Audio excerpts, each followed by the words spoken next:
Friends, கமகம வாசனையுடன் வாழைப்பூ குழம்பு மிக சுவையாக ரெடி. ஃப்ரெண்ட்ஸ், நாம் வாழைப்பூ குழம்பு செய்வதற்கு இந்தளவு புளியை அரை மணி நேரம் ஊற வைத்து எடுத்துவிடலாம். வாழைப்பூ குழம்பு செய்வதற்கு நம் வாழைப்பூவை தோல் நீக்கி எடுத்துவிடலாம். வாழைப்பூவை இந்தளவு தோல் நீக்கி நடுவே உள்ள நரம்புகளை எடுத்துவிடலாம். ஃப்ரெண்ட்ஸ், நம் வாழைப்பூ குழம்பிற்கு சின்ன வெங்காயத்தை பொடியாக நறுக்கி எடுத்து விடலாம். ஃப்ரெண்ட்ஸ், நாம் சின்ன வெங்காயத்தை நறுக்கிய பின் 6 பல் பூண்டை நறுக்கி எடுத்து விடலாம். ஃப்ரெண்ட்ஸ், நாம் பூண்டை நறுக்கிய பின் ஒரு பழுத்த தக்காளி பழத்தை பொடிதாக நறுக்கி விடலாம். 2 பச்சை மிளகாயை கீறி எடுத்து விடலாம். ஃப்ரெண்ட்ஸ், தக்காளியை இப்படி பொடிதாக நறுக்கிய பின் பச்சை மிளகாயை கீறி எடுத்து விடலாம். ஃப்ரெண்ட்ஸ், நாம் வாழைப்பூ குழம்பு செய்வதற்கு கடாயில் தேவையான அளவு நல்லெண்ணெய் ஊற்றிவிடலாம். நாம் சற்று அதிகம் ஊற்றினால்தான் குழம்பு மிக சுவையாக இருக்கும். எண்ணெய் காயவும் கடுகு உளுந்து சேர்த்து விடலாம். கடுகு பொரியவும் 1 ஸ்பூன் ஜீரகம் சேர்த்து விடலாம். ஜீரகம் பொரியவும் நறுக்கிய சின்ன வெங்காயத்தை சேர்த்து விடலாம். சின்ன வெங்காயம் சேர்த்து 1 நிமிடம் வதக்கிய பின் நறுக்கிய பூண்டை சேர்த்து விடலாம். இந்த அளவு வதங்கவும் பூண்டை சேர்த்து விடலாம். பூண்டு சேர்த்து வெங்காயத்துடன் நன்றாக வதங்கவும் நாம் கறிவேப்பிலை பச்சை மிளகாய் சேர்த்து விடலாம். நாம் கறிவேப்பிலை பச்சை மிளகாய் சேர்த்து 1 நிமிடம் வதக்கிய பின்னர் நறுக்கிய தக்காளி பழத்தை சேர்த்து விடலாம். நாம் மசால் பொடி சேர்த்தாலும் பச்சை மிளகாய் சேர்ப்பது வாழைப்பூ குழம்பிற்கு மிக சுவையாக இருக்கும். ஃப்ரெண்ட்ஸ், வெங்காயம் இந்த அளவு வதங்கவும் நாம் 1 ஸ்பூன் இஞ்சி பூண்டு விழுது சேர்த்து விடலாம். ஃப்ரெண்ட்ஸ், நாம் இஞ்சி பூண்டு விழுது சேர்த்து நன்றாக வதங்கிய பின் நறுக்கிய தக்காளி பழத்தை சேர்த்து விடலாம். தக்காளி வெங்காயத்துடன் நன்றாக மசிந்து வரும் வரை வதக்க வேண்டும். நாம் விருப்பப்பட்டால் தக்காளியை மிக்சியில் அடித்தும் சேர்க்கலாம். நன்றாக மசிந்து வரவும் நாம் வாழைப்பூவை சேர்த்து விடலாம்.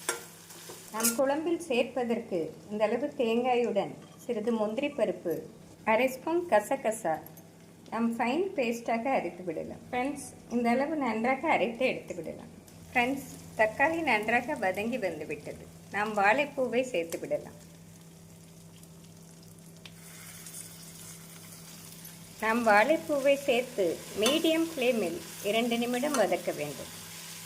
நாம் வெங்காயம் தக்காளியுடன் 2 நிமிடம் வதக்கிய பின்னரே மஞ்சள் பொடி மசால் பொடி சேர்க்க வேண்டும். இந்த அளவு வாழைப்பூ வதங்கவும் 1 ஸ்பூன் மஞ்சள் பொடி, 1 ஸ்பூன் குழம்பு மிளகாய் பொடி,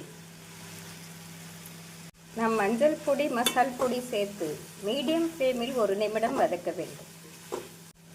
மசாலா வாழைப்பூவுடன் நன்றாக மிக்ஸ் ஆகவும் நாம் அரைத்த தேங்காய் விழுதை சேர்த்து விடலாம்.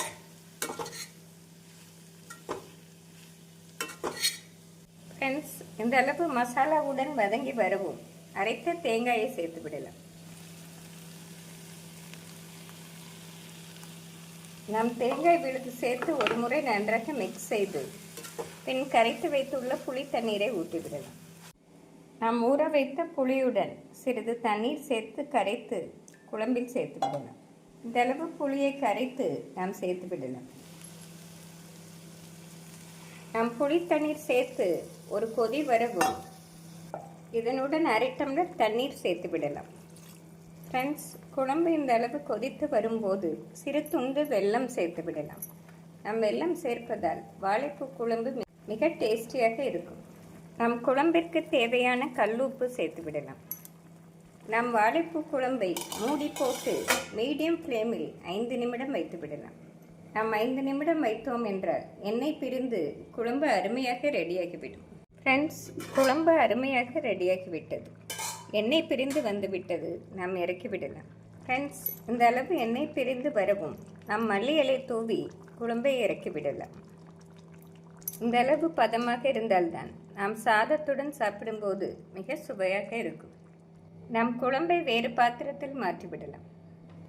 ஃப்ரெண்ட்ஸ், இந்த சுவையான வாழைப்பூ குழம்பை நாம் ஒரு 10 நிமிடத்தில் செய்து விடலாம். ஃப்ரெண்ட்ஸ், கமகம வாசனையுடன் வாழைப்பூ குழம்பு மிக சுவையாக ரெடி. ஃப்ரெண்ட்ஸ், இந்த வாழைப்பூ குழம்பு நாம் சாதத்துடன் சாப்பிட்டோம் என்றால் மிக அருமையாக இருக்கும். இதை நாம் உணவில் அடிக்கடி சேர்த்து கொண்டோம் என்றால் வயிற்று சம்பந்தமான பிரச்சனைகள் வரவே வராது. ஃப்ரெண்ட்ஸ், இந்த சுவையான வாழைப்பூ குழம்பை செய்து பார்த்து எப்படி இருக்கிறது என்று கூறுங்கள். Thank you friends.